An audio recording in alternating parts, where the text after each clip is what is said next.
to Always Learning with Wolf Creek. I'm going to show you how to create a new quiz in Google Forms.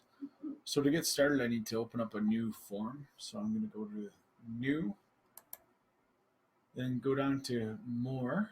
If I just hover over More, it'll add the drop-down list.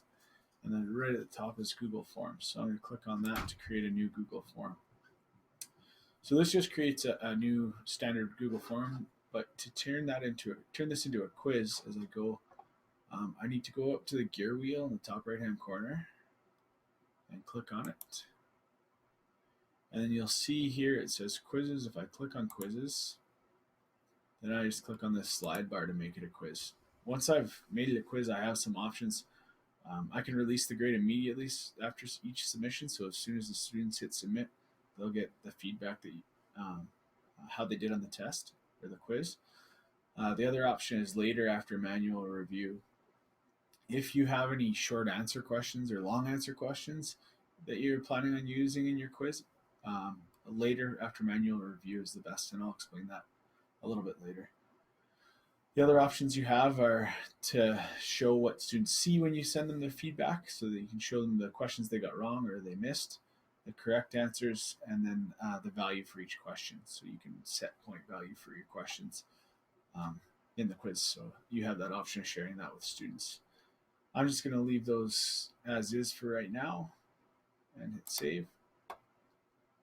Next thing I'm going to do is title my quiz. It says form, but I'm going to title it.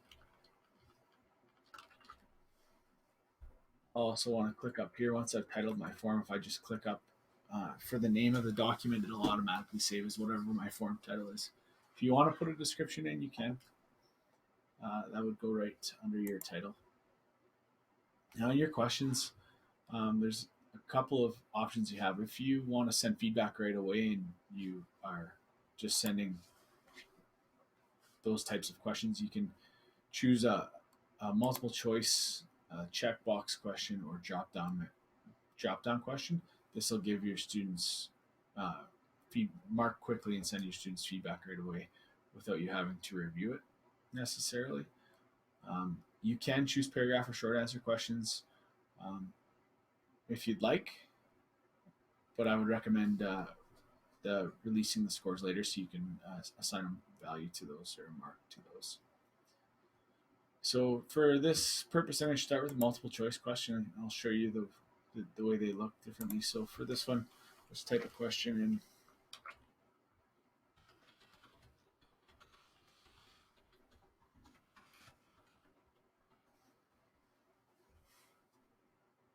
And then I need to provide my responses or possible responses. So in this case, I'll just put numbers in.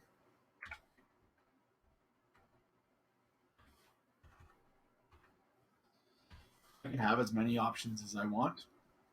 You can also rearrange the order just by clicking and dragging, clicking on the dots here on the side and dragging. You can also have images as answers.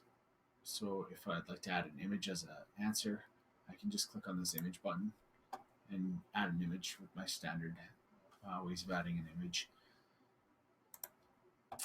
Once I've got the question set, what I need to do is set up my answer key. So if I click on answer key for this question, I can give it a point value. I'm just going to choose 1 in this case, but you can set it to whatever you'd like your point value to be. And then I'm going to select the right answer. You can have multiple right answers as well. Just select the ones that you'd like to be the right answer. And then I'm going to go back into edit question. I'm also going to make this a required question so that my students have to answer it. To add a new question, all I have to do is click on this little plus button. It'll default to the same type of question I had previously. In this case, I want to choose a checkbox type answer to set your answer key, whatever the right answers may be, and set a point value. It's important to set a point value, otherwise it'll show as the student getting the question wrong. And then finally, your option for a drop down, which is similar to a multiple choice question. then again into the answer key to choose the correct answers.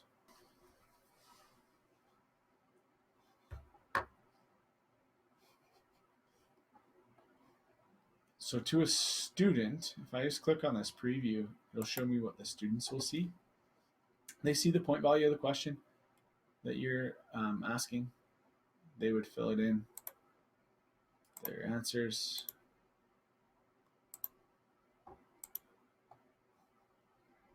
You can change whether or not they have, they can submit a second response. Because their score is available right away, because I chose that in the settings, they can click on view score and it shows them the questions they got wrong and the correct answer. If I have want to add a question, so a short answer question in here, short answer or paragraph type question, show for this in your answer key, you don't provide a correct answer in these questions. You do provide your point value. You can give general feedback that all students would get. So if I just click there on add answer feedback, so no matter what the students put as an answer, this is the feedback they get. You can also add a link. So if you have an instructional video that would help support the answer, or just a good resource, you can add the link here in your display. You can actually add multiple links. So if I take that, I can say, I can add text here. Click on add. I can click on the link again to add another link if I'd like to. Once I'm done, I just hit save. So like it says here, feedback for all answers. I can go back and edit that, or I can delete it here. If I have a short answer question, you are going to want to choose to release scores manually. So if you go to your settings again, choose quizzes, and later after manual review, hit save.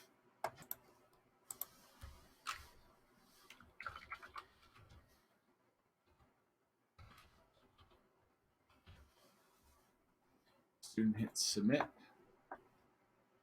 You'll notice that the link to view their score is gone here. If I go to the responses here, you get a nice overview too. This is a summary or an insight into the responses.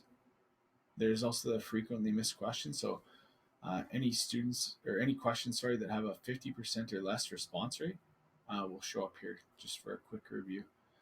This shows the scores that you've accepted or that have been handed in that haven't been released. I can release all the scores at once, or I can go in and manually release each individual score. So this is just a summary of my student answers. And if I click on individual, this collects the email address so I can email them their score later. I can adjust this score. Even though the question may be right, I can still go and manually adjust their score here. And for the short answer question, you'll notice that there isn't an answer here. If I were to just release the score right now, it would show them getting a 0 out of 2 on this question. So I can manually adjust the score. So if the student got 2 right, or 2 out of 2, or 1 out of 2, I can add that. You'll see the feedback there. I can also add individual feedback for each question. So if I wait for manually release scores, I can go and give each student individual feedback on a specific question. And it's the same as the previous. I can write a response here. I can attach a link if I need to. Once I've done any editing with the mark, I hit save. And you'll see that the short answer question still shows up as an X because it's not full marks. If I give it 2 out of 2 and hit save, you'll see that it now has a check mark. So even on the student reply, 1 out of 2 doesn't show up as a correct response. They have to receive full marks for it to show up as a check mark. Once I'm done that, I can just release this individual student score by clicking on release score. I can send a release score message if I want to. It'll show me who I'm releasing it to. And then I just click send email and release. So they would get an email saying score released. Here's your test score. They can click on view. They can go and see, again, the questions that they missed wouldn't show up as checks or X's. They just show they're up if you choose that. And then they can go and click on that link to get an explanation of their feedback if they want. If you put your individual feedback on the question, they'd see that here as well. That is how to create a new test and some of the features within the Google Forms quizzes.